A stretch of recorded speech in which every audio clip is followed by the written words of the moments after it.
What is up, guys? Welcome to Legacy TCG. Back with some Edison. We have the SoCal Retro Yugs playoff series with Juan playing Forgs and Primo playing Blackwings. So this is season 8. I believe at this point of the tournament, both of these players are undefeated. Whoever wins here gets to proceed to the finals, and then the loser has to fight through the loser's gauntlet to get back to the finals. So it's a very important match because when you get to the finals, you just have to win one more match and then you're the champion. Whereas if you lose, you have to there's a lot more grinding. But right away, Juan gets to get the dupe block and the substitute wall, filters through all of his frogs, and now his draws are going to be a lot cleaner. He even has the Fishborg Blaster engrave. Heavy Storms will be activated. We're going to Legacy Yugioh. Oh, he put that set was interesting because there was Torrential and Bottomless. They both essentially do the same thing. I think he would have been okay if he just set like Torrential and Legacy, and then if that eats a Heavy Storm, then so be it. But the additional like Bottomless was a little excessive in my opinion. Let's see. So since we have this board set up, does Juan does he put pressure, or does he just wait and react like normal like frogs? I'm not sure. He doesn't have that many cards left in hand. I think there's 2. So he can make somewhat of a synchro play. He's doing the math. Maybe we just wall up and then slowly gain cards and wait for Primo to break this board. Yeah, it might be just like a Heavy Storm into a pass. We'll see. Ooh, Junk Synchron. Okay, this will speed things up a little bit. So we have a 3/2 Swap Frog, crack on Substitute, and then he can go another Substitute, crack this. Yeah, so he wants to put some pressure on while the getting's good. Go through even more frogs. And we have this tuner on board, 3, 5, 6, 7, 8. He can make an 8 play, he can make a 6 play, he can make yeah, a 6 or an 8. He can do all that stuff. I don't think he can kill them.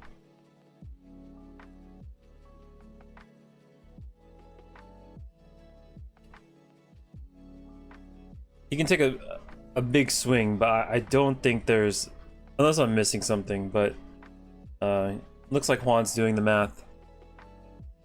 We will sync with these two. This is a 4 or 5. Okay, Junk Warrior. Oh, what does this card do? Does it gain attack according to... Let's see, Junk Warrior. I guess this is pretty important. Junk Warrior.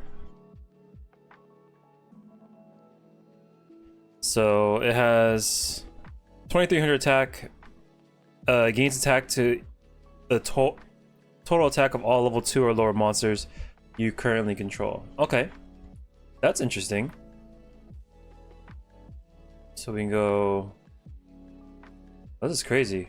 Okay, crack Substitute. Oh, Junk Warrior kind of goes hard.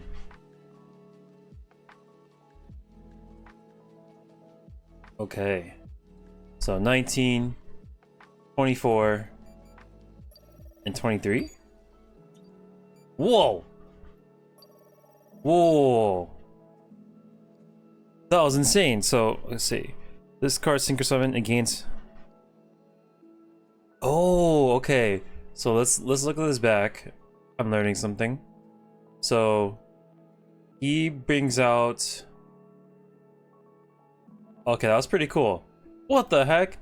So he goes, let's see, 2 or lower monsters. So he has 2 Swap Frogs. So this Junk Warrior gains 1000 here, 1000 here. So he's 43, 4400 attack.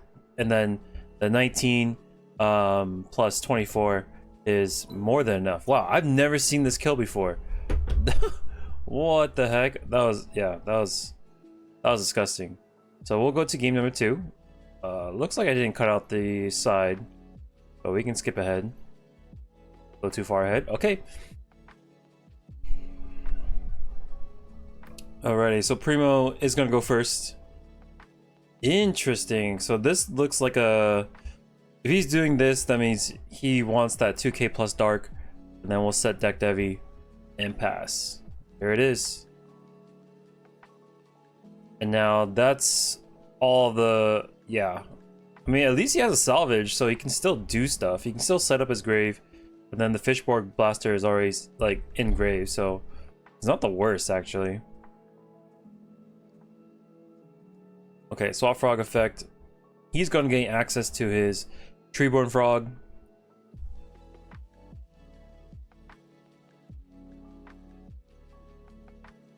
We'll swing for 1,000. Okay. And then we can crack these.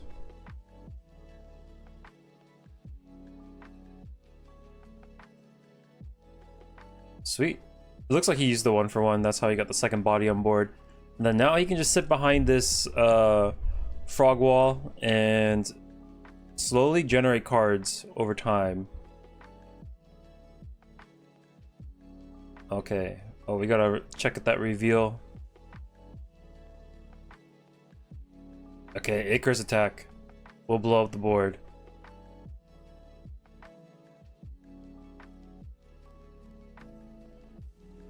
Two frog effects is gonna add a...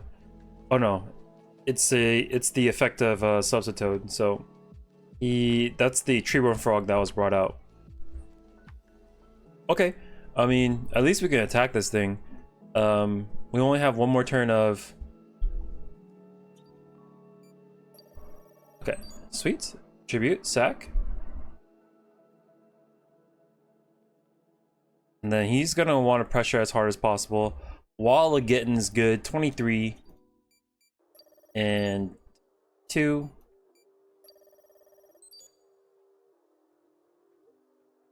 Oh god, the Caius is gonna clear everything. That's really bad for us. So banish that for 1,000. And then... Oh my god! He draws into the Clute with Legacy Yatagrasu. That is disgusting. I mean, never know until you try. And then that's gonna be game number 2. So the score is actually tied up. That was sick. This is game 3. What a legacy. When you play those cards, you're like, okay, I'm gonna activate this card. Hopefully I can draw Gores, and you're just like hoping. And then like, usually it never happens, but that was the card he needed to get out of that situation. So Primo was able to steal that game. A deck Devi was pretty important too. All right, Bora swing for 17. Forgs tend to, at least what I notice is they side into more real traps like Deep Prisons, Mirror Force. The Raigeki Break is pretty standard, but they play more of a grind game, even more so. Less combo, more grind.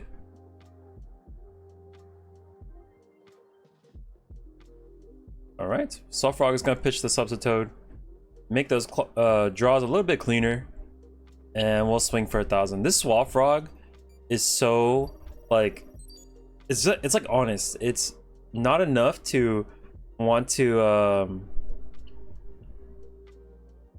yeah, it's not enough to want to get rid of it, but it's annoying enough to where like it's like a thorn in your side. Like you want to take it out, but like you don't want to spend the resources for that thorn. I don't know. Oh, 2 for Light and Darkness Dragon. This is gonna be pretty bad for us. Light and Darkness with no chainables. We might be in big trouble right here.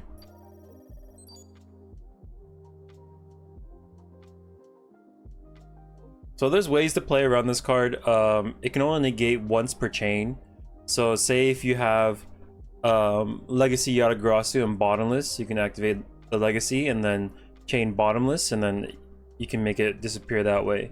But you need at least 2 cards to get rid of it, which is a pretty, you know, even exchange. You know, 2 for 2. Because he needed 2 monsters to bring this out, but you know, he didn't really spend that resource for Treeborn Frog, right? It was a free card. That's the power of frogs. It's the Treeborn Frog, giving him that resource, turn after turn after turn. Okay, we're gonna set swing for 28. Do we have an answer to this card? No, we do not.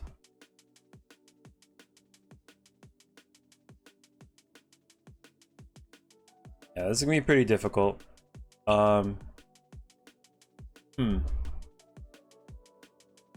Ooh, it looks like he has a Dark Arm Dragon in the hand, but can he get the 3rd dark in there is the issue. All right, Blizzard. He's gonna negate 1, so it's at 2300 attack. We're gonna activate Legacy Yugioh in chain, draw a card.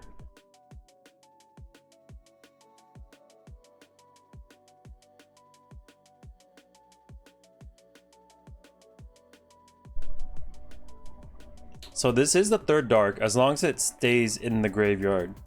And then the Dark Arm Dragon will be able to answer these cards on field. Alright, so we will take 2,000. He was at 23. No, 1,000. Here's the Dark Arm Dragon. And now, I guess we just swing because the Light and Darkness would negate the trap if he were to use it.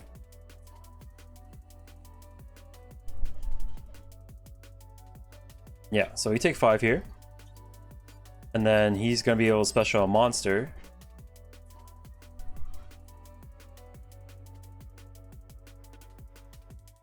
Oh, yeah, and the Compulse dies because when Light and Darkness dies, it nukes your board. Alright, we don't have to spend a dark on that Compulse, which is fantastic. But we need to... Do we pop this wall? Main phase 2? I think so. Another Light and Darkness could hit the field, and that'd just be a big problem for us.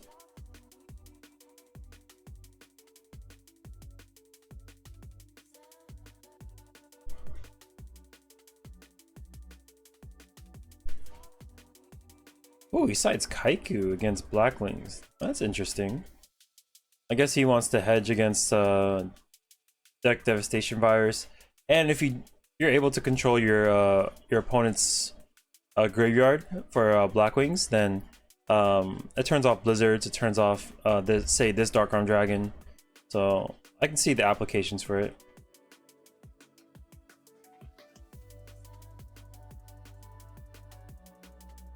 Alright, Allure of Darkness, draw 2.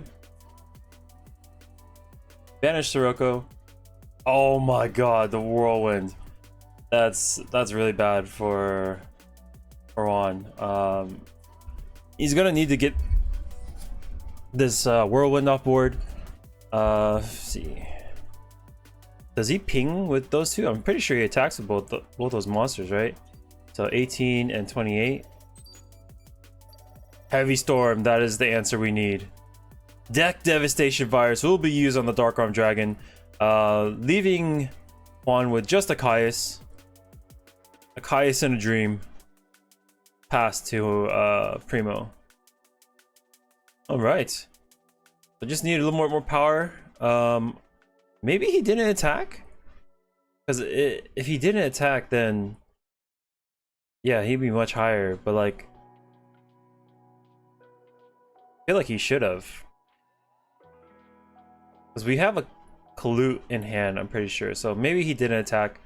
I didn't see the motions, but like I assumed that he would have done that. Just because like if he dropped Gores, then he can just blow it up with Dark on Dragon. But maybe he just didn't attack. I don't really see the reason why we wouldn't. All right, this is gonna burn for 1,000, swing for 100. But this is interesting because if we're actually at this state,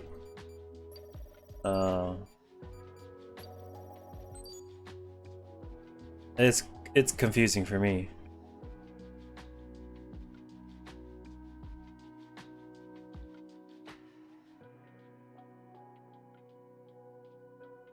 Okay, attack. There's the clue, so we'll take, we go to 37, take 13. Special Treeborn Frog. Man, these lights are going insane.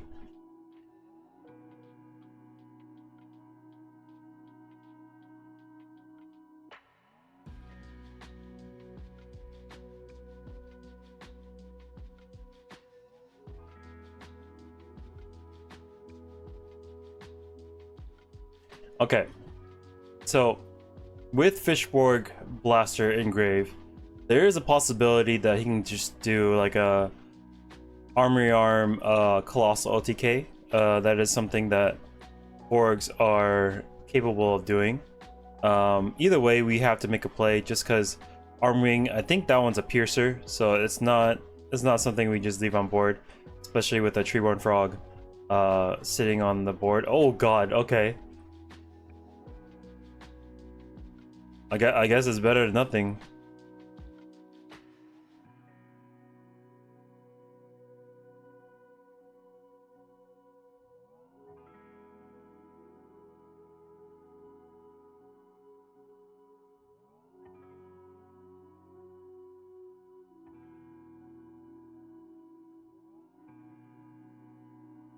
Doing some math. How do we I guess we just pierce this. Yeah, this is gonna do 20, 27, and then I feel like my life points are heavily off. Maybe he's at 300. That is my best guess. And then if anything, this is Juan's time to shine right here. Well, he has options. He has a Ryza. Got a 1-for-1.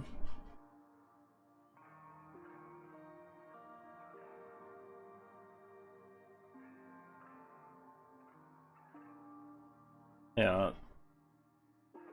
I'm not sure why the lights are like going. It's like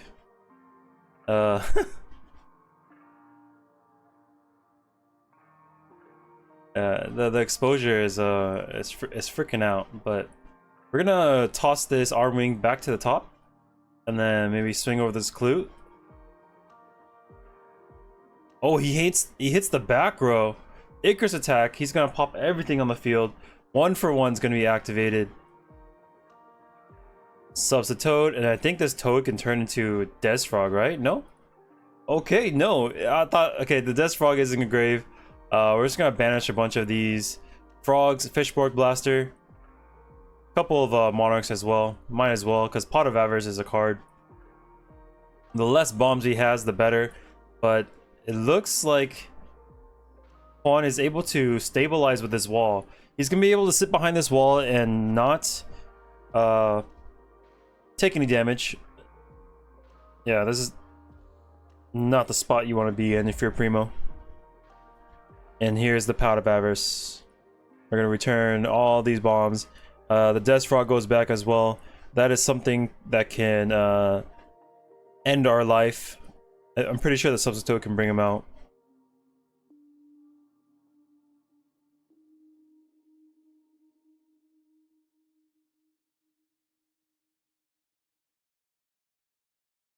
All right, cut your fate. We're drawing 2.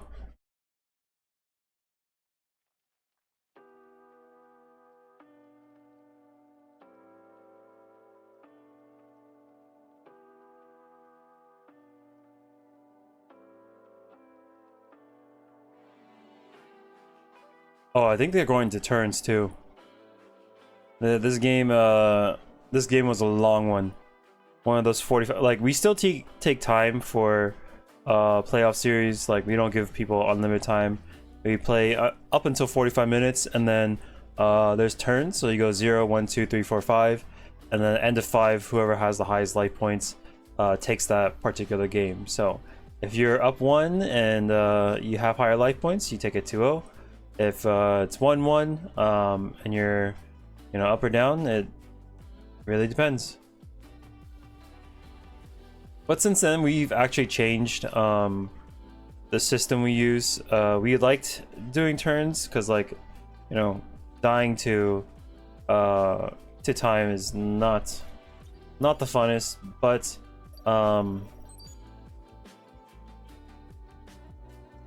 we changed it to 45 minutes, and then like as soon as time is called, it goes to the end of that phase. Whoever has highest life points is the end of the game. Just because, like, 5 turns can take like 20 minutes, and like we end up like staying at the store a lot longer than we anticipated. And yeah, so like with the new system, games end like right away. As soon as time is called, boom, we're able to find a winner, and then we go on to the next round. Like, there's no staying past like 11 at night on a Tuesday or Thursday, which I think is better. Like, you know, decks like this Forks deck, though, it takes a long time to go through all these cards. Yeah, it's like, because they go through all these motions, and then they like pot of virus everything back, and then they go through the deck again. There's like a lot of like searching and whatnot, and yeah, Primo's in a really bad spot. He would need like a blizzard right off the top, and oh god, yeah. Here's that Raigeki break, and then Juan takes it 2-1 with like 1 turn left on the end of the clock. But yeah, as I was saying, like the Frogs deck, like they'll go through their deck, and then they'll salvage things, and then they'll pot of avarice things, and then they'll search their deck again, substitute crack, the dupe frog. There's a whole process of things. So hopefully the opponent like that you face move quickly, because I've had frog opponents where like every movement they make is just like, it's like dealing with that sloth in Zootopia, right? I'm just like, bro, you can't be playing this deck and move like a literal sloth. Like, I have patience, like a good amount of patience for people, but watching people play frogs and then them moving slowly through their process, I'm just like, dude, there's like, I'm pretty sure it's a tactic. I'm pretty sure they move slow on purpose so they can win in time. It's that is one of my peeves for Yu-Gi-Oh. But anyways, congratulations to Juan. He's gonna be able to move to the grand finals, and then Primo has to fight through the gauntlet to get a chance to win the championship. But yeah, if you guys like the videos, make sure to hit that subscribe button, and I'll catch you on the next one. Peace.